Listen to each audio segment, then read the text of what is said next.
te fez se tornar cristão e ao invés Rapaz, de outra religião? Eu estudei escola católica, eu fui batizado, fiz primeira comunhão, crisma, tudo isso na escola dominical e tal. Teve fases da minha vida que eu tive mais e menos ligação com a fé. A questão é que todo o Brasil está vivendo um momento de reavivamento de fé. E o motivo do meu reavivamento, em primeiro lugar, foi meu trabalho. Eu já mencionei isso publicamente diversas vezes. Eu acho muito difícil que alguém trabalhe onde eu trabalho, entre em cadeia e veja a família na ferragem, um vendo o outro morrer e não acredita que existe um Deus, não é isso? Quando você vê que existe entidades puramente satânicas, meu irmão, se você vê um anjo, se você vê um demônio, você vai achar que existe um anjo. E se existe um anjo, deve existir um Deus, não é isso? E lá você vê um montão de demônio, velho. Vi coisas que, rapaz, é muito pesado, viu? E, além disso, além das minhas experiências com a malignidade e a experiência do Brasil com as políticas públicas satânicas, cada vez mais descaradamente satânicas, tem o fato de que a maioria das pessoas estão começando a aprender pela dor. A população brasileira vai ficar cada vez maior ou menor? Vai ficar cada vez mais jovem ou mais velha? A maioria das pessoas estão começando a entender que a próxima eleição não vai mudar nada na vida delas. Quem tem que mudar a vida delas é elas mesmas. A maioria das pessoas no Brasil estão tendo motivações para aprender pela dor ou não? Eu penso que a maioria das pessoas ainda permanece na cegueira, né? Na inércia, acreditando que vai existir um salvador da pátria. Isso a gente vê de tempos em tempos, a cada 4 anos. Usando o negócio do Ágora, Platão e Aristóteles demonstraram formalmente, 400 anos antes de Jesus pisar na Terra, que a maioria das pessoas eram escravas pela própria natureza, não é isso? Exato. A maioria é escrava pela própria natureza. E Jesus disse isso com outras palavras. A casa do meu pai é como o casamento do filho do rei. Você conhece essa passagem?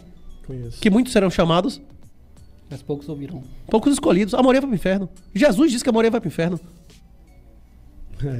A maioria escrava pela própria natureza. Já era demonstrado, não é dito não, já era demonstrado formalmente por Aristóteles e Platão na cultura grega, não é isso? Uhum. É isso, a gente não tá falando pra maioria não. A maioria das pessoas são poupadores ou gastadores líquidos? Gastadora, total. Fica no vermelho, cheque especial, aquela coisa toda. É fácil fazer uma aliança de 100% com Deus? Você renunciar? O Pai Nosso, velho, seja feita a vossa vontade, não é? Uhum. Não seja feita a minha vontade, não. A aliança é de 100%. É fácil você renunciar toda a sua vontade? De forma alguma. Se falar na aposta de Pascoal, que você tanto fala. Não, esse é um argumento, pra mim, excelente pra quem tiver qualquer dúvida da fé. O nosso Deus, o Deus do Novo Testamento, é o único Deus que não dá alternativa lógica do que se render a ele, não é isso? Que foi o que eu tava falando com o Sami Dana lá. Sami, qual a diferença do seu Deus dos outros dezenas de deuses da África, né? Dava vontade de perguntar o que é que os avós dele iam achar disso, né? Você acha que os avós dele iam ter muito orgulho de ouvir ele dizendo isso? Mas a resposta que eu dei foi lógica, né? Isso já que ele é acadêmico e tal. Eu digo, sim, quais são os deuses que não lhe dão alternativa lógica, não é isso? Exato. Você fala muito da questão lá do PNA do libertarianismo e tal. Eu também, 90% do que é libertário, eu concordo, né? Acho que o Estado, de fato, é um leviatã. Quando foi perguntado a Jesus qual era a lei mais importante, você lembra qual que ele respondeu? Que tinha uma lei que resumia as 10, que foram escritas pela própria mão de Deus. Você lembra disso? Não matarás. Amar a Deus sobre todas as coisas. E ao próximo, como a ti mesmo. Se você ama a verdade acima de tudo e o próximo igualmente a você inicia a violência contra pessoas inocentes?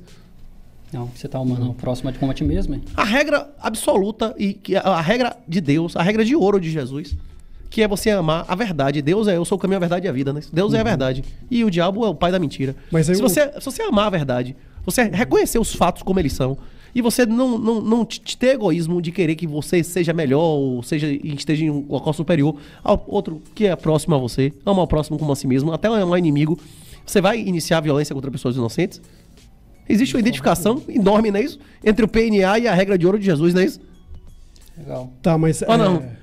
Pois é. Mas o meu questionamento sobre isso, que muitos libertários não conseguem justificar o porquê disso, é o seguinte, porque no libertarianismo, né, o ancapistão, né, como muitos dizem aí, o Cogos, por exemplo, fala muito sobre a questão da abolição do Estado e, tipo, cada um segue conforme o que é correto, né, baseado no PNA. Só que aí que está a questão. Quando você abdica a mão de querer designar pessoas para serem seus senhores e colocam como seu senhor uma religião propriamente dita, independente de qualquer que seja, você não acha que entra meio em contradição o libertário, ele querer abraçar uma religião, querer seguir um dogma, mas ao mesmo tempo que ele quer se libertar do dogma do Estado?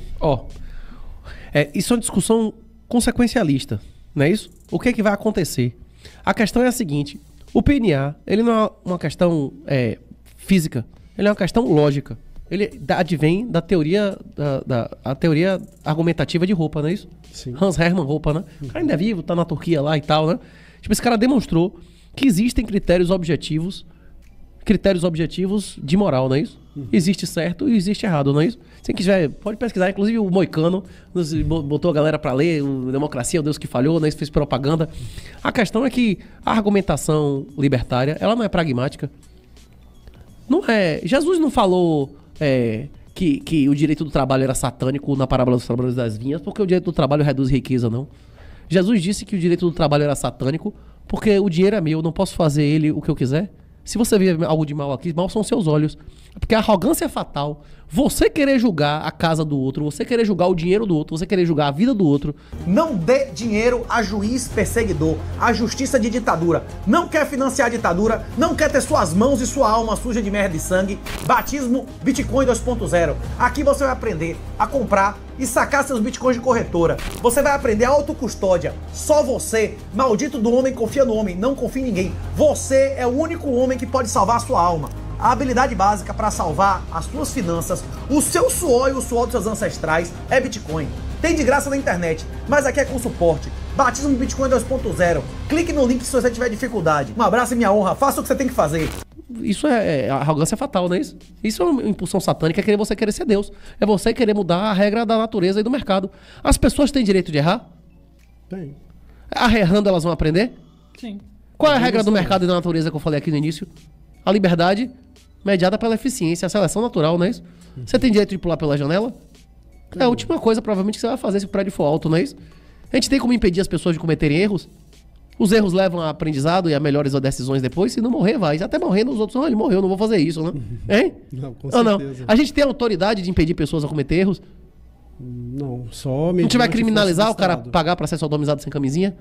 Isso é uma coisa que traz prejuízo, inclusive coletivo, não é isso? Mas a vida dele, ele tem direito de fazer o que ele quiser ou não? Tem. Então, Tecnicamente tem. como é que a gente vai impedir? É moral vai impedir? Não é moral e pragmaticamente não traz resultado, não é isso? A proibição das drogas levou a redução ou aumento de consumo de drogas? É o aumento. Porque o que é proibido, o pessoal pensa que é mais gostoso. Na né? época de Freud, se vendia cocaína na farmácia, ainda se arrecadava. Se amanhã, se legalizar as drogas, qualquer um puder plantar o que quiser dentro de sua casa, o tráfico ilegal vai arrecadar mais ou menos dinheiro. Menos, totalmente menos. A concorrência vai ser maior? O Scarface, o pessoal lá dos cartéis americanos continuaram mexendo com bebida alcoólica quando elas foram liberadas? Continuar. Não, nenhum deles continuou, todos saíram do ramo. Eles foram buscar outra atividade legal, não é isso? Porque as atividades legais são um pouco lucrativas. Assistiu aquele Senhor das Armas? Senhor das Com o Armas. Nicolas Cage? Nicolas Cage, aquele filme é legal. O cara tenta atividade lícita, ele diz assim, isso aqui é uma merda, velho. É melhor ficar em casa, isso não dá nada, não é isso ou não? É?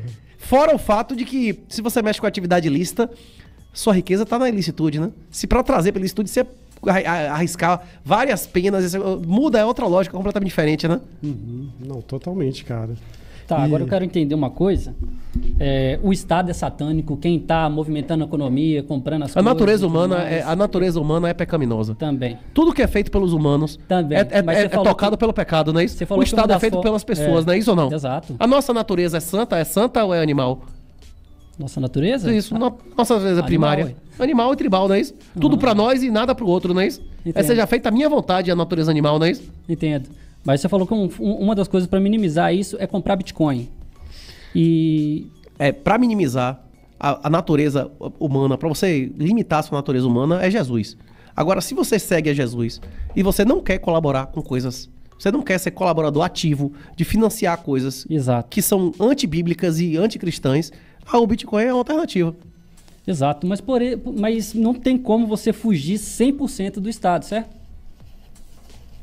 Rapaz, depende do que significa fugir 100%, depende da definição disso. Não, porque de qualquer forma você vai precisar de comprar, vai precisar de comer. Tem gente que não sabe que existe Você não vai Estado nesse colocar o seu país. dinheiro todo Não no tem Bitcoin. Yanomami, a zorra toda aí. E a maioria da população desse país é contribuinte líquido ou parasita do sistema. Parasita, total. Se o cara não contribui nada pro Estado, ele é comparsa?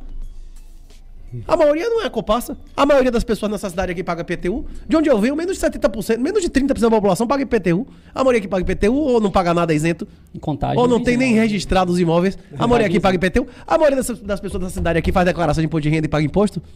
A maioria das pessoas dessa cidade aqui paga IPVA, IPTU, tem ações na bolsa, colabora com esse regime. A gente não precisa que a maioria das pessoas A maioria das pessoas já não colaboram não, meu irmão. Tome ligar tal, não é isso ou não? A maioria das pessoas são parasitas ou são contribuintes desse sistema. A questão é que tem pessoas que se acham cristãos, que se acham decentes, que não concordam com o sistema e que eles continuam no sistema funcionando, porque eles estão colaborando financeiramente. A minha mensagem principal é exatamente essa, como o brother falou ali. A salvação individual. O seu voto real na urna é irrelevante, totalmente irrelevante. A chance matemática do seu voto na urna fazer alguma diferença é menor do que ganhar na quina. É verdade. É isso. Tipo assim, a cada centavo que você gastar em qualquer coisa vai fazer diferença física no mundo pra sempre, não é isso? Total. E falando dessa parte de eleição, cara, a maior contradição que eu vejo aí é a questão do seguinte: o cara, adolescente, 16 anos, o cara já usa droga, já transa, já come menina e filha dos outros. E tipo, o cara pode votar, escolher quem vai dirigir o país dele. Em contrapartida, ele não pode assumir as consequências dos seus atos. Não, pode fuder com 14, só pode fuder com 14, só pode casar com 16, não é isso? Pois é, ué. É isso. E assim, Como é que o cara pode votar e não pode comprar uma arma, velho? É. No Império, pelo menos, o cara tinha que ter terra, alguma renda, pagar algum imposto, não é isso? Nós vivemos em um condomínio que o porteiro vota, velho. A democracia é do demo mesmo, não é isso? Pois é, ué. Isso se fosse uma democracia, porque pra ser uma democracia tinha que ter legalidade, né? Você acha que tem democracia no Brasil hoje? Rapaz, pros gregos, né, voltando lá, agora não é isso, a democracia é a degeneração da república, né? Talvez tenha democracia nesse país, mas república não tem, não. Pra ter república, a gente tinha que ter renda mínima universal, pagar as pessoas para renunciar aos direitos políticos e sociais. Para mim, essa era a solução. Era a solução para acabar com a educação, saúde pública aí, pelo menos 95% em 6, 7 anos, sem violência, a maioria da população concordando. Se a gente oferecesse um salário mínimo para cada um, que renunciasse a direitos políticos e sociais, não precisa mais recolher INSS, FGTS, não vai receber porra nenhuma do governo, toma aqui 1.500 conto. Não tem mais direito do trabalho para você, não é isso? Não tem mais negócio de Bolsa Família, a galera do Bolsa Família preferir ganhar 600, 700 ou 1.500. 1.500. O cara que trabalha e ganha 1.500 conto, ele prefere ter a saúde bosta do SUS, a educação merda da escola pública de viadagem lá, ou receber 1.500 conto pra comprar o plano dele e a escola do filho dele?